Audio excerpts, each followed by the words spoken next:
કોંગ્રેસ પાર્ટીના સૌ વરિષ્ઠ આગેવાનો, વડીલો, યુવાન ભાઈઓ અને મીડિયાના મિત્રો, ઘણી બધી રજૂઆતો સ્ટેજ ઉપર આવીને પણ તમામ લોકોએ વિગતવાર વાત કરી છે. આપણા વિરોધ પક્ષના નેતાએ અરજી સાથે એમને પોતાની ડાયરીમાં પણ નોંધ કરી છે.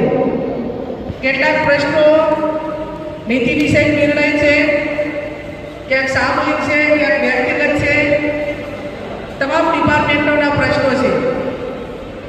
ત્યારે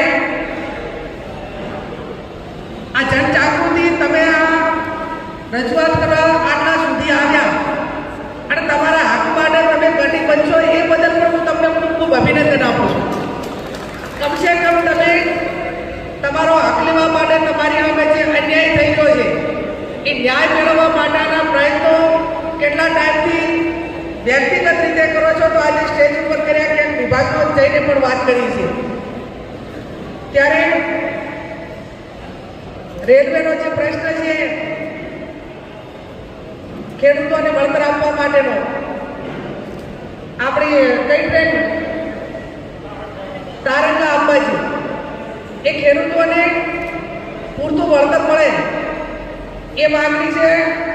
અને એના માટે જેટલા સર્વે નંબરમાં ખેડૂતો આવતા હોય અને જે એના જંત્રી કે નિયમો છે એ પ્રમાણે સરકાર વળતર નહીં આપે, તો અમે ખેડૂતોની સાથે રહીને એ સ્તર ઉપર આંદોલન કરવું પડે કે જે કરવું પડે. હમણાં જ દિયોદર તાલુકામાં એવો પ્રશ્ન બન્યો હતો કે જે આઈઓસીએલની લાઈન લાગતા હતા અને ખેડૂતોને જે વળતરમાં મોટો ભેદભાવ અમારી પાસે રજૂઆત આવી અને એમને કીધું કે બેન, આ રીતે આટલો અમને અન્યાય થાય છે. ભરતસિંહે મને કીધું, અમે બધા કોંગ્રેસના બધા જ આગેવાનો સ્તર ઉપર ગયા અને એ લોકોએ એવું કંપનીવાળા કેવું હોય કે કોઈ પણ કામ એ સરકારી કોઈ એજન્સીને જ આપ્યું હોય અને એજન્સી પોતાના સમય મર્યાદામાં કામ કરવા માટે કરીને પોલીસ પ્રોટેક્શન માગીને પૈસા ભરીને, એટલે પોલીસ પ્રોટેક્શન માગી લીધે તો પોલીસના બાપની જાગીરી નથી કે અહીંયા આવીને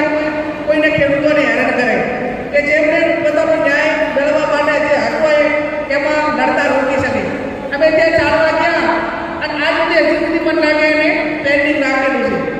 આપણે બાયપાસ માટે પણ લડત આપણે પાલનપુર સુધી પણ ચાલુ છે. એમાં દાતા માટે જે મદદ કરવાની થતી છે એ નીતિ વિશે જે નિર્ણય છે અને ભેદભાવ વાળો વાત છે એમાં પૂરેપૂરો ન્યાય મળે એવા અમારા પ્રયત્નો રહેશે.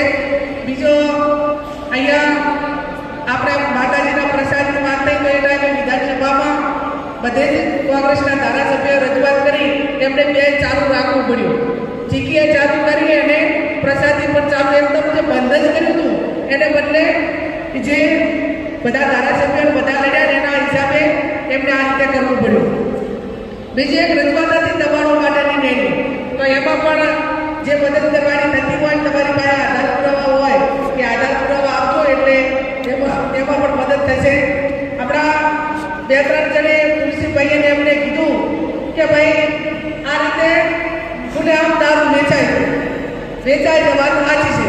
સૌથી વધારે હું માનું ત્યાં સુધી રાજસ્થાનના જે એના એન્ટ્રી છે એ વધારે દાતા એટલે અંબાજી 3 મણ લાગે એની ચેકપોસ્ટો આવેલી છે અને 3 ચેકપોસ્ટો દેશી રીતે કદાચ આપણો જે વિદેશી દારૂ છે બીજા રાજ્યોનો એ કદાચ ત્યાંથી આવવાનું છે ચેકપોસ્ટ હતી, પણ દેશી દારૂની વાત થઈ તો પાડવાવાળા એના સ્થાનિક લોકો જશે. તો જે તે બિલમાં જમાદાર આવતા હોય એમને વાત કરો.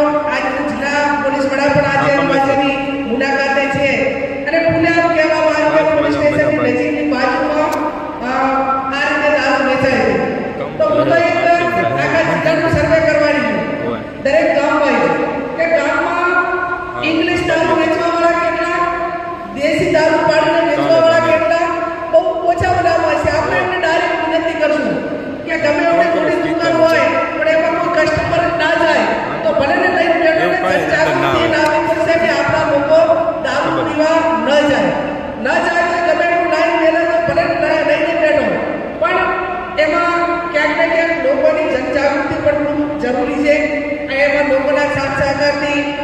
બધી માટે યુવા ધનને બચાવવા માટેનું જે કામ કરવાનું થાય એ 100% આવનાર સમયની અંદર એક ઝુંબેશના ભાગરૂપે એ દરેક ગામની અંદર દારૂ વેચવાવાળા કેટલા હોય? 2-3 હોય.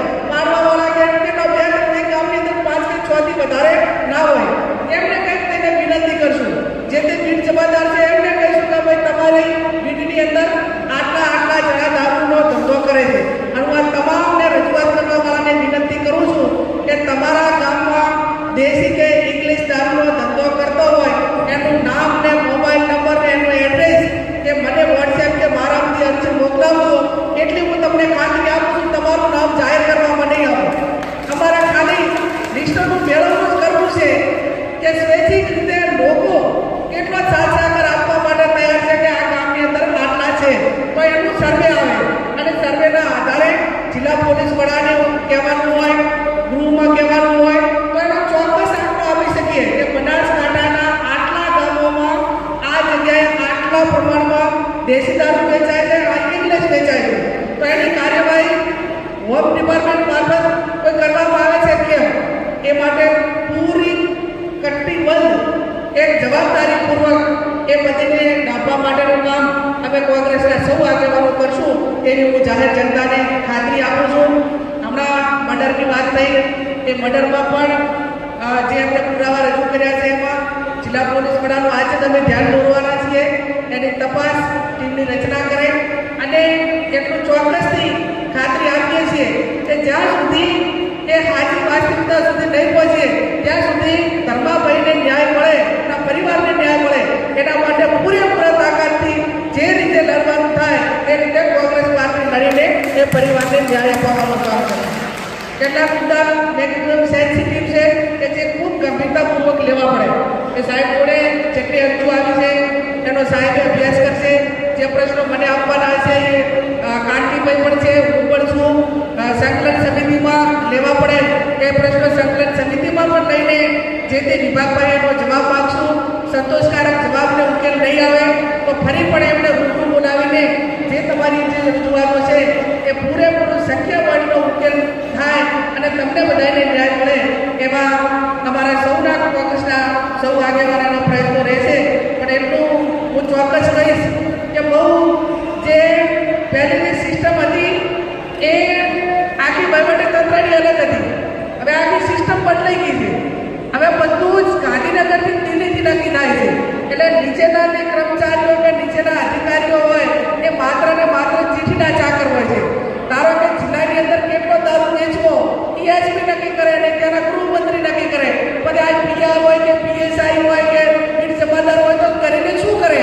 એટલે મારો કહેવાનો અર્થ એ છે કે દરેક ડિપાર્ટમેન્ટમાં જમીનનો ઇસ્યુ હોય તો કોણ નક્કી કરે? તો મહેસૂલ મંત્રી નક્કી કરે, ત્યાંથી નક્કી કરે. આ કલેક્ટરો જેલમાં જાય નહીં દેખાતા? આજે આ ગુજરાતની અંદર આઈએએસ ને આઈપીએસ અધિકારીઓ જેલમાં છે. કયા કારણોસર? એમની પાસે ખોટું કરાવ્યું, ખસી ગયા અને એ અત્યારે બધા જેલમાં છે. એટલે મારો કહેવાનો અર્થ એટલો જ છે કે આખી સિસ્ટમ જે પહેલી નીચેથી હપ્તા ઉપર જતા હતા હવે ઉપરથી કરીને છે કે એને કરીને એના ટકાવારી નક્કી કરવામાં આવે છે. અને આવા વહીવટની સામે જનજાગૃતિ લાવીને સૌથી પહેલું તો સત્તા પરિવર્તન થાય અને સત્તા પરિવર્તન માટે કરીને લોકોએ જેમ આજે બનાસકાંઠાની જનતાને અભિનંદન આપવું પડે કે જે છબીની હેડરીટની વાતો કરતા હતા એને તોડવાનું કામ એ બનાસકાંઠાની જનતાએ કર્યું ને એમાં દાતા તાલુકે પણ લીડ આપીને જે એમનો રેકોર્ડ એ જે વાતો કરતા હતા એ શું નથી કર્યું તમને ખબર છે? તમને બધાને ખબર છે આ બેઠા એટલાને કે દાતા વિધાનસભાની સીટમાં જેટલા આપણા ગામો આવે છે એ તમામ ગામોમાં આપણે કહેવા જઈએ તો સામ દામ દંડ ભેદ એટલે પૈસા હોય, પોલીસ હોય, દાદાવાની વાત હોય, કોઈએ પૈસા આપીને આપણા એજન્ટોને ફોડવાની વાત કરી હોય, એમ કરતા કરતા મારા અનુમાન પ્રમાણે દાદા વિધાનસભામાં 20 થી 25,000 વોટ ખોટા કર્યા છે. કર્યા છે કે નથી કર્યા? કર્યા કે નથી કર્યા? હું તમારી પાસેથી બધા પાસેથી અવાજ માંગુ છું. અને એટલા માટે કરીને હું કહું છું કે આવનાર સમયની અંદર આ તમામ સામે જે સમગ્ર બનાસકાંઠાના 7 લાખ લોકો ટક્યા અને જનાદેશ આપ્યો એકને આપ્યો છે. પણ એક સત્તા પરિવર્તન થાય તો એસસી, એસટી, ઓબીસી પોતાની સરકાર આવે અને પોતાની સરકાર આવે એટલે આ કોરિડોર ને વ્યક્તિગત ધંધાઓ માટે ને એના માટે નહીં, પણ ગરીબ માટેની સહાનુભૂતિ. હમણાં બેનને વિધવા બેન આવ્યા કે મારો આ ગરબો છે ને મને હટાવવા માટેની નોટિસ આપી, તો એનો દયા ભાવ એક કોંગ્રેસના હૃદયમાં હોય. આ લોકોના સહાનુભૂતિની વાતને એમને કઈ હાથ ભેટીએ લેવા જવા નથી. જે સહાનુભૂતિ કે ગરીબ માટેની વાત હોય એમને ને એમને ક્યાંય નજીકનો કોઈ રિશ્તો પણ નથી. એટલા માટે કરીને આપ સૌએ મોટી સંખ્યામાં હાજર રહી બધા પ્રશ્નો રજૂ કર્યા છે, ખૂબ સારા પ્રશ્નો રજૂ કર્યા છે. એ પ્રશ્નો માટે અમે લડીશું, તમને ન્યાય અપાવીશું અને જ્યાં પણ અન્યાય થાય અને એ પ્રમાણેનું હોય તો વ્યક્તિગત રીતે પણ આપણા કાર્યક્રમો અમે બધા છીએ. દર મહિનાના ત્રીજા શનિવારે હું પાલનપુર સંકલન સમિતિની મિટિંગ હોય છે એટલે ત્યાં મારી હાજરી હોય છે. ચિઠ્ઠી લખીને મોકલાવજો, ફોન કરજો, ત્યાં રૂબરૂ આવજો અને એકાદ દિવસ અહીં અંબાજી બેસવા માટેનો પણ પૂનમ કે એવો દિવસ નક્કી કરવા માટેનો અમારું લોકસભાનું સત્ર પતે એટલે એ પ્રમાણેનો અમારું બધા સાથે મળીને કાર્યક્રમ પણ કરશું. આવનાર જિલ્લા તાલુકા પંચાયતની ચૂંટણીમાં જિલ્લા પંચાયતની સીટ વાઇઝ કાર્યક્રમ થાય એના માટે પણ જે સ્થાનિક આગેવાનોને સાથે રાખીને કાર્યક્રમ ગોઠવીશું. ચાવડા સાહેબનો પણ ખૂબ ખૂબ આભાર કે એમણે જનમંચ માધ્યમથી તમામ લોકોના પ્રશ્નો સીધા પ્રશ્નો તો લીધા, પણ હવે એમની ઓફિસમાંથી જે તે વિભાગને લખે છે અને ત્યાં તો જવાબ આવે છે. એટલે આટલી મજૂરી એ તમારા બધા માટે કરીને વ્યક્તિગત રીતે જ્યારે કરે છે ત્યારે બનાસકાંઠાની જનતા વતી અને દાતા વતી એમનો પણ હું ખૂબ ખૂબ હૃદયપૂર્વક આભાર માનું છું. આપ સૌનો ખૂબ ખૂબ આભાર.